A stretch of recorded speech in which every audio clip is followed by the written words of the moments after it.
হরে কৃষ্ণ।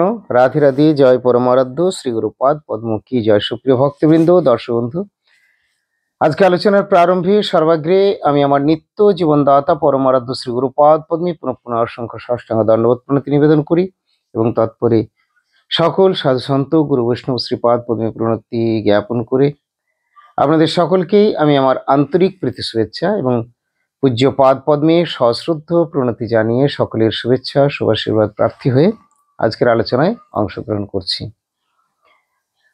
আজকে হলো শুভশ্রী একাদশী, মাধব তিথি। মাধবের নামে এই ব্রত বা এই তিথি একাদশী ব্রত যারা পালন করেন তারা অনেক ভাগ্যবান।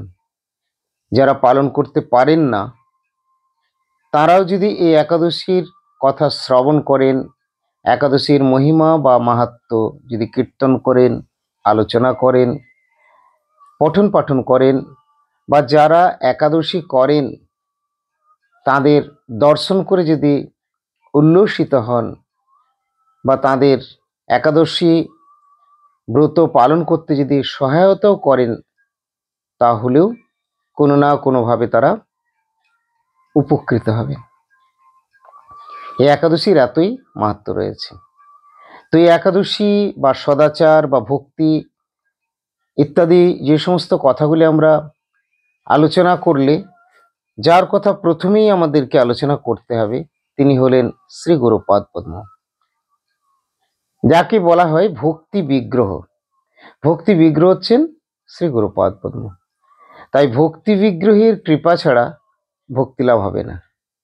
এই জন্যে শ্রী গুরুপাদ পদ্মের কৃপা ভিক্ষা করতে হয় বা কৃপা প্রার্থনা করতে হয় বা কৃপা লাভের জন্যে যত্নপর হতে হয়।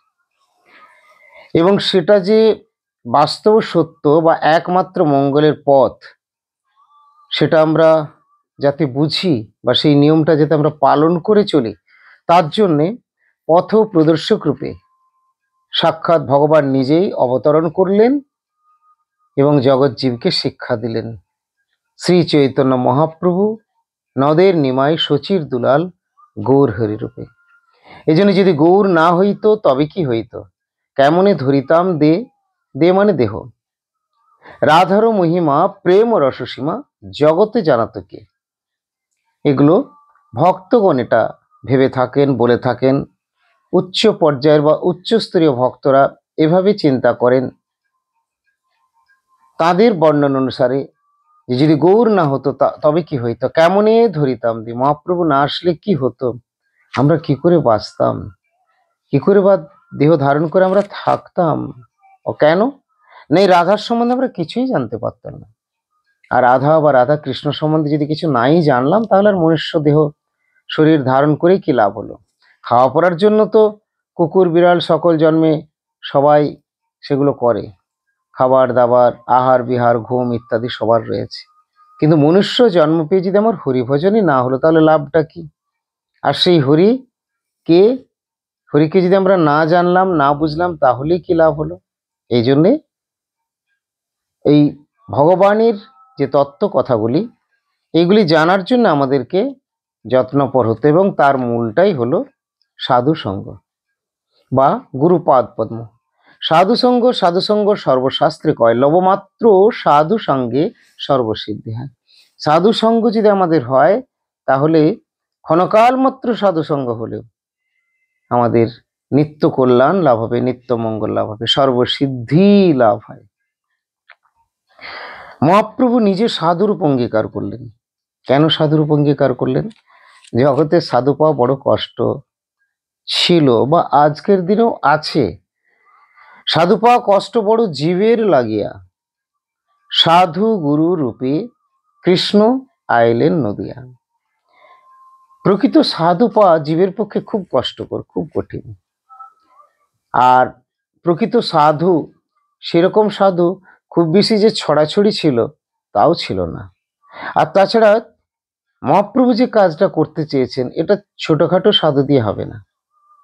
এই জন্য শ্রী চৈতন্যদেব যিনি সাক্ষাৎ ভগবান, যিনি একদিকে রাধা অপরদিকে তিনি কৃষ্ণ, অর্থাৎ রাধা কৃষ্ণ এক আত্মা দুই দেহ ধরি, মানে দুইটি দেহ ধারণ যে করলেন, অনন্য বিলাসী রস আস্বাদন করি, অনন্যে এই রস আস্বাদন করবার জন্য একান্তভাবে এই ভক্তির কথা আচরণ করে সবাইকে জানানোর জন্য প্রকটিত হয়েছিলেন গৌর সুন্দর রূপে।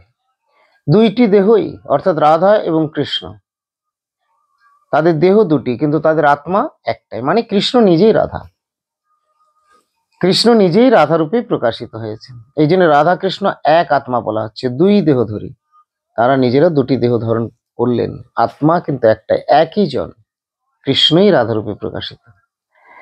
দুই দেহ ধরি অনন্য বিলসী রস আস্বাদন করি, এই তার রস আস্বাদন তিনি করবেন। রাধা আমার জন্য কেন এত তার বিরহ, আমাকে কিরকম সে ভালোবাসে, এই কথাগুলি আস্বাদন করবেন, বুঝবেন বলেই শ্রী চৈতন্য মহাপ্রভু কলিকালে সূচিমায়ের কোল আলো করে গৌর হরি রূপে আবির্ভূত হলেন। যদিও এটি মুখ্য কারণ, এই জন্যে গৌরহরি রূপে প্রকটিত হলেন, কিন্তু তথাপি যে গৌণ কারণটা রয়েছে সেই গৌণ কারণটাই কিন্তু আমাদের কাছে, মানে যারা সাধারণ বা নিম্ন স্তরের ভক্ত, এনাদের কাছে বা সর্বসাধারণের কাছে এই তার গৌণ কারণটাই কিন্তু মুখ্য হয়ে দাঁড়িয়েছে, বা সেটাই কিন্তু আমাদের কাছে মুখ্য কারণ বলেই অনুভূত হয়। কি না, মহাপ্রভু যদি না আসতেন তাহলে এই জগৎ উদ্ধার পেত না। এই উদ্ধার লীলাটা মহাপ্রভুর মুখ্য নয়, তিনি তো অবতারকে দিয়েও, অবতারদের পাঠিয়েও করাতে পারতেন, অন্য কারো মাধ্যম দিয়ে করতে পারেন, তিনি নিজের আস্বাদনের জন্য এসেছেন এটি। তো যাই হোক, এখানে কিন্তু এই যে গৌণ কারণ, এটাই আমাদের কাছে মুখ্য। তো মুখ্য এই শ্রী চৈতন্য মহাপ্রভু, তিনি আমাদের কাছে মুখ্য কারণ এটিকে এইভাবেই উপস্থাপন করেছেন বা প্রকাশ করেছেন যে দেখো, তোমরা যদি গোবিন্দের ভজনা না করো তাহলে তোমাদের জীবনটা ব্যর্থ হয়ে যাবে। মনুষ্য জন্ম বহু ভাগ্য ফলে পেয়েছ, তোমাদের পিতামাতা এই জন্মেই নয়, তোমরা সব জন্মেই পেয়েছ, কিন্তু যদি হরিভজন না হয় তাহলে জীবনের সার্থকতা কোথায়? পিতা মাতা সকল জন্মে সবে পায়, কিন্তু গুরু কৃষ্ণ নাহি মিলে ভজ হইহায়। সব জন্মে সবাই গুরু কৃষ্ণ পায় না, গুরুরূপী কৃষ্ণের দেখা পায় না। বহু ভাগ্য ভালো হলে কোনো জন্মে সাধু সঙ্গ বা গুরুরূপী কৃষ্ণের দেখা হয়। শ্রী চৈতন্য মহাপ্রভু তিনি সাক্ষাৎ ভগবান নন্দনন্দন কৃষ্ণই, এবং একল কৃষ্ণ তিনি না, তিনি হচ্ছেন রাধা কৃষ্ণ মিলিত তনু শ্রী চৈতন্য মহাপ্রভু। আস্বাদিতে গোরা রায়, মহাপ্রভু আস্বাদন করবার জন্যে তিনি অবতরণ করেছেন। গুরুপাদ্রের একটি সুমধুর কীর্তন রয়েছে, আস্বাদিতে গোরা রায় ভাব ও কান্তি মাখি গায়। মহাপ্রভু সেই রাধারানীর ভাব এবং তার অঙ্গকান্তি নিয়ে অবতরণ করেছেন, আবির্ভূত হলেন ফাল্গুনী পূর্ণিমায়। কোথায়? নদিয়ায়। তো তিনি একদিকে আস্বাদন করছেন, অপরদিকে তাঁর এই আবির্ভাব বা উদয়টা জগজ্জীবের মহা কল্যাণ এনে দিয়েছে। তাই যদি গৌর না হইতো তবে কি হইতো, কেমনে ধরিতাম দিয়ে।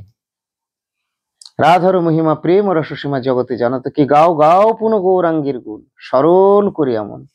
মনকে যদি সরল না করেন তাহলে গুণী ব্যক্তিরও গুণ দেখতে পাবেন না। আর শ্রী চৈতন্য মহাপ্রভু তো সাক্ষাৎ ভগবান, কিন্তু তা হলেও যদি সরল মন না হয় তারও দোষ খুঁজে বের করা যাবে। বর্তমান দিনে দোষ খোঁজার জন্যই ব্যস্ত সবাই, কাউকে বাদ দেয় না। আমার মনে হয় মহাপ্রভু যদি এই সময় আমাদের কাছে থাকতেন তারও দোষ খুঁজে বের করতো সবাই। যার জন্যেই আমরা বড়ই পোড়া কপাল, আমাদের বড়ই দুর্দৈব। আমরা এই জগতে মহাপ্রভুকে কোথায় পাবো না, এখন আমরা মহাপ্রভুকে পেতে পারি কেবলমাত্র গুরু মূর্তিতে, গুরু রূপেই সেই মহাপ্রভুকে বা সেই কৃষ্ণকে আমরা পাবো জ্ঞানদাতা গুরু রূপে, আমি ভগবান। এছাড়া আর এই জগতে আমাদের প্রাপ্তির কোনো উপায় নাই। তবে যদি আমরা সাধন ভজন করতে পারি, অনুশীলন যদি আমাদের ঠিক হয়, যদি গুরুর কৃপা বর্ষিত হয়ে যায়, তাহলে ওই শবরীর প্রতীক্ষা যেমন সার্থক হয়েছিল, সেরকম আমার আপনার জীবন ধন্য হবে, সার্থক হবে। প্রভু রামচন্দ্রের দর্শনের মতো, রামচন্দ্রের কৃপার মতো আমাদের জীবনে গুরুপাদ পদ্মের কৃপায়, কৃষ্ণ কৃপা বা কৃষ্ণ দর্শন বা ইষ্ট দর্শন যার যেরূপ রয়েছে নিশ্চয়ই হবে। প্রেমময়ীর দর্শন, রাধারানীর দর্শন যে যেরকম চাচ্ছেন নিশ্চয়ই পাবেন। তাহলে কি করতে হবে না, গুরুর আনুগত্যে ভজনা করতে হবে। সাধু গুরু পাওয়া জগতের পক্ষে খুবই কষ্টকর ছিল। এই জন্য সাধু পাওয়া কষ্ট বড় জীবের লাগিয়া, জীবের জন্য সাধু পাওয়া খুব কষ্ট ছিল। সাধুগুরু রূপে কৃষ্ণ আইলা নদিয়া, কৃষ্ণ নিজেই এলেন শ্রী চৈতন্য মহাপ্রভু রূপে, সাধুগুরু রূপে। তাহলে বর্তমান দিনে আমরা যদি মহাপ্রভুর এই শিক্ষাগুলো হৃদয়ঙ্গম করি, বুঝি, বোঝার চেষ্টা করি, তাহলে প্রকৃত সাধু বা সদ্গুরু খুব বেশি না থাকলেও, খুব বেশি যে ছড়াছড়ি রয়েছে এরকম নয়, আছে খুব কম মাত্রায়, বিরল, কিন্তু আমরা তাদের দেখা বা সান্নিধ্য পাবো। এরপরে সেই সমস্ত সাধু সঙ্গ পেয়ে গেলেও, অরিজিনাল সাধু পেয়ে গেলেও বা সদ্গুরু পেয়ে গেলেও হবে না, তোমাকে আবার উপযুক্ত শিষ্য হতে হবে। বর্তমান দিনে ভক্তির এত রেজাল্ট খারাপ কেন? অ্যাকচুয়ালি আমরা হয়তো কেউ মন খুলে কথা বলি না বা সবাই, কিন্তু রেজাল্ট অ্যাকচুয়ালি খারাপ বলতে গেলে। ভক্তির যে রেজাল্ট হওয়া উচিত সেটা নয়। দেখুন, চিন্তা করুন, মাত্র কয়েকশো বছর আগে শ্রী চৈতন্য মহাপ্রভু সাক্ষাৎ ভগবান ব্রজেন্দ্রনন্দন রাধাকৃষ্ণ মিলিতন গৌর হরি, তিনি কত অকাতরে গৌর নিত্যানন্দ কৃপা দয়া প্রেম সব বিতরণ করলেন। ঝাড়খণ্ডের পথে যাচ্ছেন, ব্যাঘ্র শৃঙ্গ ভল্লুক হিংস্র প্রাণীগুলোকে নাচালেন, মাতালেন। আমি বললাম না যে একটু আগে হয়তো আমরাও মহাপ্রভুকে অপারক করে দিতাম, তারও দোষ খুঁজে বের করতাম। কেন বললাম? আসলে মহাপ্রভু ওই হিংস্র প্রাণী পশুগুলোকেও নাচিয়েছিলেন, কিন্তু গৌর অভিন্ন প্রকাশ বিগ্রহ বলা হচ্ছে বর্তমান আচার্য মূর্তি গুরুপাদ পদ্ম গুরুবর্গ, তারা আসছেন কিন্তু আমাদেরকে সেইভাবে নাচাতে পারছেন না। তাহলে আমরা কতটা নিকৃষ্ট এবারে চিন্তা করুন। তো আমাদের অত্যন্ত গলদ রয়েছে।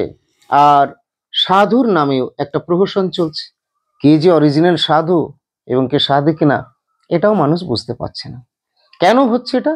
এটা কলির স্বভাব। এই জন্য বিভিন্ন রকম রেজাল্ট আপনারা দেখছেন। তার ফলে কি হচ্ছে, আমার কাছে এসে অনেকে বলেওছেন, মহারাজ এইখানে গিয়েছিলাম, ওইখানে গিয়েছিলাম, এই হলো, খুব শক্ট হলাম আমরা, এরকম যদি হয় তাহলে কি করব? সাধু সম্বন্ধে আমাদের সন্দেহ চলে আসছে।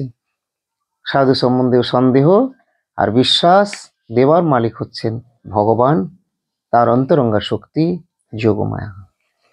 কাকে যোগমায়া কৃপা করবেন এবং কাকে তিনি তার শ্রীপাদ পদ্মে আকর্ষণ করবেন, এটি বড়ই ভাগ্য সাপেক্ষ।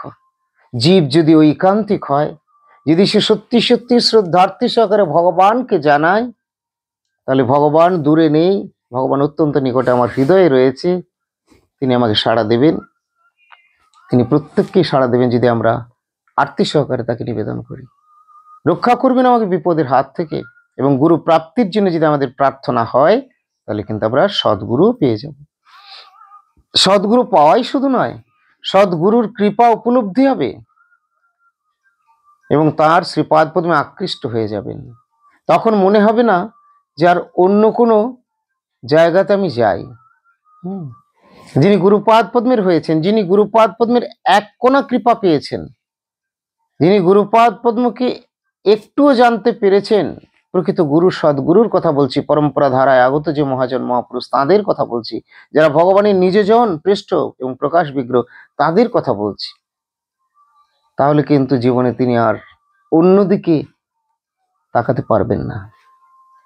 তার কাছে আর অন্য গুরু, অন্য কথা, অন্য কোনো জিনিস, এগুলো আর তার হৃদয়কে আকর্ষণ করতে পারবে না। যদি প্রকৃত সদ্গুরুর সান্নিধ্য এবং কৃপা বর্ষণ একবার হয়ে যায় বা কৃপা লাভ হয়ে যায়, তখন তার বিচার আসবে, আমি যা পেয়েছি, আমি অনেক পেয়েছি, আর তিনি সামান্য বা সাধারণ না, তিনি অনেক বড়, অনেক বিরাট। মদ্গুরু জগৎ গুরু মন নাথ জগন্নাথ, আমি আমার নাথকে, আমার গুরুপাদ পদ্মকে পেয়ে গেছি। এখন গলতটা হচ্ছে কোথায়? যেহেতু আমরা ভজনা করছি না। ভজনা করলে তবে তো আমাদের সাধু সঙ্গ, অনর্থ নিবৃত্তি এগুলো রয়েছে, ভজন ক্রিয়া, তবে অনর্থ নিবৃত্তি। তো ক্রমপন্থায় আমরা অগ্রসর হতে পারবো, কিন্তু আমরা ক্লাস 1, 2তেই গড়াগড়ি যাচ্ছি, ভক্তির দিকে বেশি কেউ যাচ্ছি না। 2-4 জন আছেন কখনো ভক্তি পূর্ণ আচরণ তারা হয়তো করেন, তারা মহান ভক্ত বা বৈষ্ণব এরকম রয়েছেন, এবং সেই বৈষ্ণব রাজ সাধু সন্ত গুরু সদ্গুরু রয়েছেন, কিন্তু যেহেতু এটা কলিকাল, খুব বেশি ছড়াছড়ি দেখা যাবে না। আমরা যদি সাধুর জন্য ব্যস্ত, এই সাধুর কৃপা প্রার্থনার জন্য যদি আমরা ভগবানকে জানাই, ভগবান আমাদের কৃপা করে সাধু পাইয়ে দেবেন। আর সাধু পেয়ে গেলে সাধুর কথা শুনতে হবে, সাধুকে ভালোবাসতে হবে। আমার পরমার্থ শ্রী গুরুপাদ পদ্ম বলেন যে কথা শুনতে হবে, তুমি যদি মনোযোগ সহকারে পাঠ কীর্তন শ্রবণ করো, তোমার সব শোনা হয়ে যাবে। আর একটা একটা করে ব্যক্তিগতভাবে প্রশ্ন করার ইচ্ছা জাগবে না। গুরুদেবের পাঠে আছে, আপনারা শ্রবণ করে নেবেন, তার ক্যাসেটে আছে। রিসেন্ট গুরুদেব বললেন, এই তার আবির্ভাবের দিনেই সম্ভবত হবে, বা কোনো একটি ক্যাসেটে শ্রবণ করলাম, যে আমি আমার গুরুদেবকে আমি প্রশ্ন খুব একটা করিনি, প্রশ্ন করতে হতো না। আমার গুরু কৃপায়, ভগবত কৃপায় আপনা আপনি সমস্ত প্রশ্নেরই মীমাংসা হয়ে যেত। আমি প্রভুর শ্রীমুখ থেকে তার পাঠে বা হরিকথার মাধ্যমে বা বিভিন্নভাবে আমি পেয়ে যেতাম। এটা গুরুপাদ পদ্ম জানালেন। প্রশ্ন যদিও করেছি, খুব রেয়ার, কখনো সামান্য। তা এই বলেই বলতেন। তাই প্রশ্ন করাও, পারমার্থিক প্রশ্ন খুব বেশি প্রয়োজন হবে না। তারা যে পাঠ কীর্তন দিচ্ছেন, এগুলো যদি মনোযোগ সহকারে আমরা শ্রবণ করি না, আমাদের সব প্রাপ্তি হয়ে যাবে। তো আজকে শুভ একাদশী, মাধব প্রিয় তিথি। এই একাদশী ব্রত আমাদের পালন করতে কে শেখালেন? আমাদেরকে সাধু সন্ত গুরু বৈষ্ণবই শেখাচ্ছেন। ভগবান কিন্তু আমাদের ঠিক শেখাননি, এখানে কিন্তু শেখাচ্ছেন গুরু বৈষ্ণব। গুরুপাদ পদ্ম বা গুরুপাদ পদ্মে প্রতিষ্ঠিত কৃপাপ্রাপ্ত গুরু নিজজন বৈষ্ণব বৃন্দ কোথাও কোথাও। বৈষ্ণবরা, প্রকৃত বৈষ্ণবরা কখনো বলেন না যে আমি বৈষ্ণব, আমার পুজো করো, আমার আলেখ্য রাখো, আমার ফটো রাখো, আমার জয়ের ধ্বনি দাও। প্রকৃত বৈষ্ণব যদি কেউ শুদ্ধ বৈষ্ণব ভক্ত থেকেও থাকেন, তারা বলবেন না, তারা গুরুপাদ পদ্মের কথা বলবেন। আর গুরুপাদ পদ্মে যিনি প্রকৃত গুরু, তিনিও কিন্তু বলেন না যে আমারই পুজো করো, আমি ছাড়া আর কেউ নেই বা কিছু। তিনি কিন্তু ভগবানের কথা বলেন এবং ভক্তের কথাও বলেন, বৈষ্ণবের কথা বলেন। এই জন্য শাস্ত্রে রয়েছে, হরি গুরু বৈষ্ণব বা গুরু বৈষ্ণব ভগবান, তিনির স্মরণ, তিনির স্মরণে হয় বিঘ্ন বিনাশন, অনায়াসে হয় নিজে বাঞ্ছিত করুন। গুরুপাদ কৃপা প্রার্থনা করুন। কেমন ভাবে গুরুর সেবা করতে হয়, গুরু দেবতাত্মা গুরুনিষ্ঠ বৈষ্ণব বৃন্দের কাছ থেকে শিক্ষা গ্রহণ করুন, তাদের পাঠ কীর্তন শ্রবণ করুন, উপদেশগুলি পালন করুন। আর ভগবানকে ভালোবাসার জন্য ঐকান্তিক হন, প্রচেষ্টা করুন। নিজের মনের তো অনেক কিছু বাসনা, অভিলাষ, দুর্বাসনা থাকবে, আসবে। যা হয়ে গেছে হয়ে গেছে। যখন আমরা গুরুর সান্নিধ্যে আসিনি, সাধু সঙ্গে আসিনি, কিন্তু সাধু সঙ্গে গুরু বৈষ্ণবের কাছে এসে আর ওই সমস্তগুলো কেন? এরপরে আসুন আমরা সেই ভালোভাবে ভক্তি জীবনটা তো পালন করি। এই জন্য দীক্ষার আগেই সদাচারের কোর্স করানো হয় 6 মাস। দীক্ষা নেওয়াটা বিরাট কিছু নয়, জটিল কিছু নয়, খুব সহজ। কেবলমাত্র কয়েকটি নিয়ম পালন করলে হয়। কি না, দীক্ষা নিতে গেলে শুদ্ধ আহার করতে হবে, অর্থাৎ নিরামিষ ভোজন। নিরামিষ ভোজনটাই সব জায়গায় বড় কথা নয়, ভগবানের প্রসাদ পাওয়াটা অনেক বড় কথা। কিন্তু যাই হোক, প্রথমে নিরামিষ ভোজন অভ্যাস আপনাকে করতে হবে, প্রচেষ্টা করতে হবে। একেবারে বিশুদ্ধ নিরামিষ, যা ভগবানকে অর্পণ করা চলে, এরকম এই নিরামিষ ভোজন। আর 2 হচ্ছে, কোনো নেশা ভাঙ করা চলবে না। এমনকি চায়ের নেশা, পানের নেশা, সুপুরির নেশাও চলবে না। তাহলে নেশা ভাঙ চলবে না। তাস, পাশা, জুয়া, লটারি খেলাটাও নিষেধ। তো এগুলো করবে না। এগুলো যদি কারোর মধ্যে দেখা যায় যে নেশা করছেন, চা পান করছেন, তাস, পাশা, লটারি, তাহলে তার বৈষ্ণবতা সম্বন্ধে সন্দেহ রয়েছে। যাই হোক, আর অবৈধ সঙ্গ, সেখানে অবৈধ সঙ্গ বলতে স্ত্রী পুরুষ পারস্পরিক অবৈধ, এরকম ভাবে শাস্ত্র বর্ণন করেছেন।